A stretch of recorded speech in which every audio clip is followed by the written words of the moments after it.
I love this line in John's Gospel, chapter 2, verse 25 here, after this cleansing of the temple, when John adds this little morsel, this little detail, that he knew what was in us. He knew us. He knew our nature. Understood it well. God knows us. That's point number one. There's no hiding, no running from the one who can discern thoughts and intentions of the heart, from the one who's more interior to us than we are to ourselves, St. Augustine said, 4th century doctor of the church. Okay, it's not like an angel or any other human being. There's no created being that has access to our interiority, that can discern thoughts and intentions of the human heart, that knows our inmost feelings, Wisdom 1:6. Every texture, contour, nuance of our feelings, he knows it in the same way that we know it. But he even fully comprehends it, and we don't even comprehend ourselves. So God knows what's in us. That's point number one. Point number two is he understands how weak we are, our fallen state, even if we don't. And we continuously set ourselves up like a bowling pin and get knocked down again, oblivious of how weak we are. Sometimes, we really underestimate our weakness. We don't want to overestimate our weakness and despair when we hear all those commandments. It can be discouraging. We think, I'm never going to make it. That's right, we won't. We won't. We won't stop sinning till 5 minutes after we're dead. So join the human race. All of us need to join the human race. Our Lord knows that we're not going to be perfect in this life. He wants us to be perfect or complete. But it's a process. We work out our salvation in fear and trembling, Paul says. All right? And we're going through a process like why do we think we're different than anybody else? All the characters of salvation history, but the thing we learn when we study it is God's patience and forbearance with sinners. When he sees goodwill, that's the key. When he sees goodwill. When he sees us struggling, striving, trying. All right. He finds that irresistible, just like a parent, teacher, coach. When they see their child, student, athlete, whatever, when they see them failing, it's okay as long as they see them failing forward. You'll hear a coach say, if you're going to fall forward. If you're going to fail forward. As long as you're advancing, as long as you're moving, you get up again. Failure is good. It can be turned into a great good. It's not to be feared necessarily. It's painful when we fail.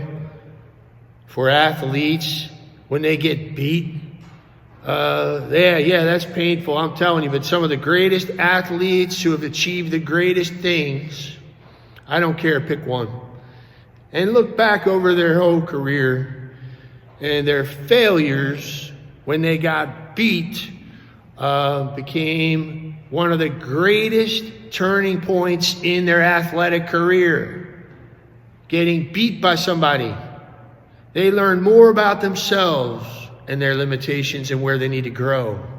They turned failure into something positive. That's failing forward. That's falling forward. So our Lord knows us. He's like a good teacher, parent, coach. And he's our cheerleader too. He's always encouraging us. Get up. It's okay. Get up. So I'm not going to ask for a show of hands, but those of us who set these elaborate, grandiose goals for Lent, you were daring, with a certain holy daring, to tackle and poke the flesh. That's what Lent is. Time for us to kind of doink, doink, doink, doink. All right, want me to do that again? All right, we poke the flesh, and the flesh don't like that. And the flesh rears its ugly head, and we're like, oh man, and we might get whooped. thrashed by the flesh, pushes back, and we underestimated it. Oh my goodness, I was fine for a week. I was all proud of myself, patting myself on the back to beat the band. And then we start cracking. Our resolutions kind of disappear like the morning mist. And we're like, oh man, what happened to my resolution? It was so strong there. And now I just had like a Wile E. Coyote moment. Whoop, hanging off the edge of the cliff. So I'm not going to ask for a show of hands, but Lent sometimes, is a good thing that can come out of Lent. Isn't necessarily that we were perfect. Great if we are. Hey, awesome if you make it all the way to the end. Fantastic. Solid and faithful on your Lenten devotions, sacrifices, whatever it is, practices. But if anybody's failed, this is your halftime speech. We're in the middle of Lent, and I feel like a coach today in the locker room. All right. We'll get them next time. All right, now look. Yeah, it's time. If you're doing great with your Lenten practices, keep it up. Finish strong. If you've fallen, get back up again. If fail forward, fall forward. Great example of that I like is St. Peter. Here's a guy that our Lord likes. A coach can have a real soft spot in his heart for an athlete who maybe doesn't win all the time. He isn't the most talented. But he sees fight and struggle and effort. And he sees him get back up again. He sees humility and failure. Constancy. That is irresistible to a coach, parent, teacher. Okay, when they see that. St. Peter kind of reminds me of that. The heart of a team, somebody like that. He failed big time, but he failed forward. A failure that was so deeply humiliating, we have to imagine, what if that was us? What if it was us who intersected that moment in time and space when the Son of God walked around down here and we were handpicked and he called us the rock and we were the leader of the apostles? What if? Just imagine. You're the rock. The Son of God called you the rock. You're the leader. Everybody's looking to you for leadership. And then what happens? The Last Supper rolls around and our Lord knows Peter backwards and forwards. Peter's a sinful guy, a little rough around the edges.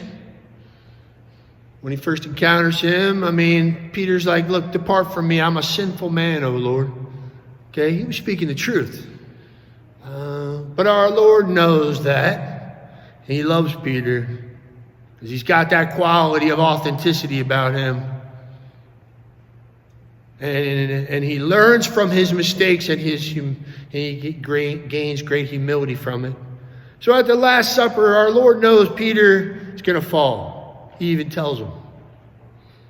Tells him straight up, look, you're going to deny me 3 times. He's all talking big.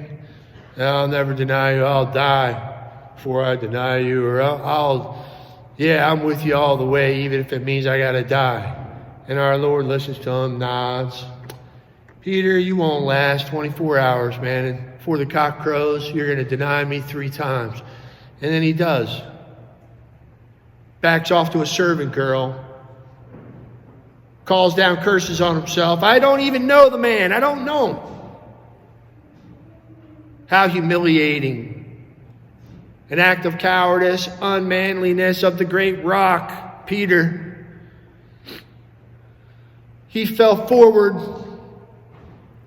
Everybody in the world who's a disciple of the carpenter from Nazareth, from that day forward, all 4 Gospels record the thing, exactly what happened at the Last Supper, Peter's bold claims, and then his absolute catastrophic failure, and then his comeback, and our Lord's patient love for him. He was humiliated so deeply. You got to feel that. What if that was us that did something like that, an act of cowardice?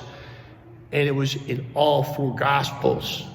and everybody for all time knows what we did. Ooh, ooh. And every time we walk by a little group of Christians, you hear this, ooh, ooh, ooh, ooh. Okay, and we're looking over our shoulder like, hey, look how he assimilated that humiliation. That's falling forward. That's failing forward. Look how he grew from that. At the end of his life, he's probably so grateful looking back on, I bet you $5. At the end of his life, if you asked him what the most important thing was that helped him to grow, he would say probably my denial of our Lord propelled me so much deeper into the spiritual life. I grew so much from that. I fell forward. I was humbled so deeply by that, so deeply disturbed. Our Lord snapped something in him. That was a watershed moment for St. Peter. That's falling forward. That's what we have to do. Famous running back, NFL running back, football running back, was inducted into the Hall of Fame. And during the ceremony, he was asked what the secret to his running success was. He said, I just kept moving my legs. Just kept moving my legs. I think there's something profound about that.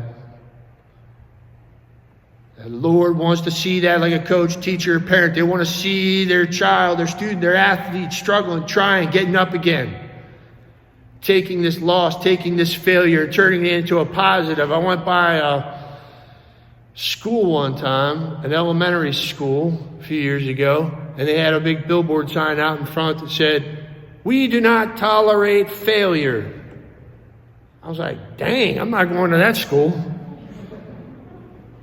Because, I'm not going to get 100 on every dang test, okay? That's a bad philosophy. I mean, failure's how you learn. Read that famous poem, Theodore Roosevelt, I think, used it in a speech. I don't know if he's the author of it or whatever. The Man in the Arena. Get on the internet and search that. It's powerful. But that's us. That should be all of us. The man in the arena, and everybody else up in the peanut gallery, they can laugh and throw peanuts and make little sarcastic remarks at us.